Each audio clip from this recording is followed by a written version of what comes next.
All right, this is the last video for this week that I'm going to demonstrate, but before I do that, I wanted to show you some examples of some subtractive monotypes. I love this one. You can see the rich black background and where they literally pulled the ink away to leave the color of the paper, the white paper, to show through. Here's one where they also blocked off some things, put some torn paper on there to protect that as well. So here we see subtractive. These turtles. This is Steve Prefontaine. I don't know if y'all knew who that is, the runner, Steve Prefontaine. Maybe Daisy has heard of him. And this was the original print on Reeves BFK, soaked paper, which I'm going to show you how to soak your paper here in a second. And then this is the cognate, or the ghost print, which means after you've printed this monotype, which monotype again is kind of a contradiction because generally you think of printmaking as something that you can reproduce many copies. Monotype is a little bit of an ironic contradiction of that because basically you can pull one of these prints. You can pull one of these prints and there's not much ink left on, but we can kind of play around with the little bit of faint ink that's left on the plate, which I'll demonstrate to get a cognate or a ghost print. Okay, so here we're going to print our image now.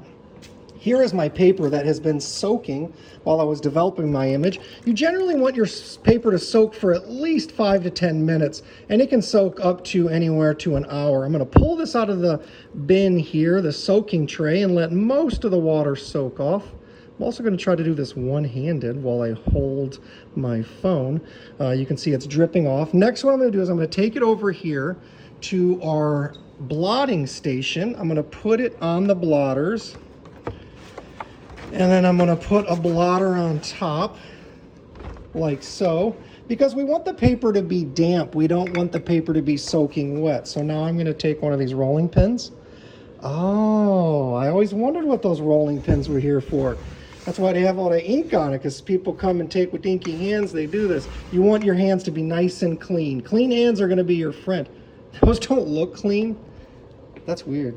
Trust me, my hands are really, really clean. I don't know why the lighting makes them look like they're not. But you want really, really clean hands when you do this. So wash them before you go to print. And I'm just taking a couple of passes with the rolling pin, hanging it back up, remembering where my sheet of paper was, and then I'm going to take it over to the press. So here we have a nice, clean sheet of damp paper. One of the things that you should do is you can hold it up to your nose like this. Boop, to make sure it's cold feeling, but not super wet. It shouldn't feel wet. It should just feel cold. Then what we're going to do is we're going to set this. Here is my monoprint, subtractive monoprint on top of the plexiglass. And I'm going to lay my paper onto that with one hand. See if I can do this. Normally I would use two hands. And we're just going to lay this down gently on where our image is, trying not to disturb it. Like so, and this is on the press bed. Here's the press. We want to make sure the pressure is correct. So here I'm showing the pressure. It's about 23 this direction and 0.5 this direction. And we can adjust that with this here. But we want to make sure it's the same on both sides. If not, you're going to have more pressure on one side or the other. Here it's 23 and here it's 0.5. The next thing we're going to make sure we have is a piece of newsprint. So that way if there's any ink that's on the outside of our paper area, it's not going to get onto the felts. These felts are really, really expensive. You wouldn't believe it, but a set of them costs about $300 for these felts. So take good care of them. I know they're not in the best shape, but we're actually going to get a new press this semester. So at that point, only y'all in the advanced class will be able to use them. My intro class and others will use these felts, but make sure you take good care of them because you don't want to get ink on the next person's print.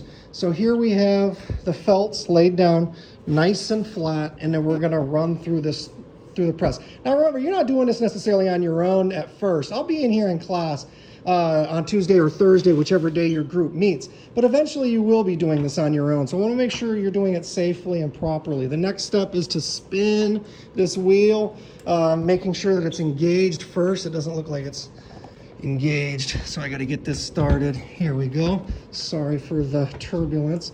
And then we're going to press this through. I'm going to set my phone down for a second. I'm going to wheel this through. You can use two hands like this. It's a little bit of a workout. We're actually printing, right? So I know some of y'all think like hitting Command P is printing, or like printing a photograph or something. Like, this is old school printing. This is like working your muscles. This will be a workout. You can skip gym day. You don't have to go work out with the soccer team, Ashland, the day that you're using the press.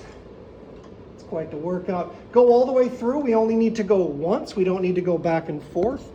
Pick my phone back up. Here's the great moment of unveiling, lifting up the felts. You can see the newsprint is there. Taking the newsprint off, see how it made a mess. And I'm gonna lift my paper off, the moment of truth. Did it work out? Let's see how this looks.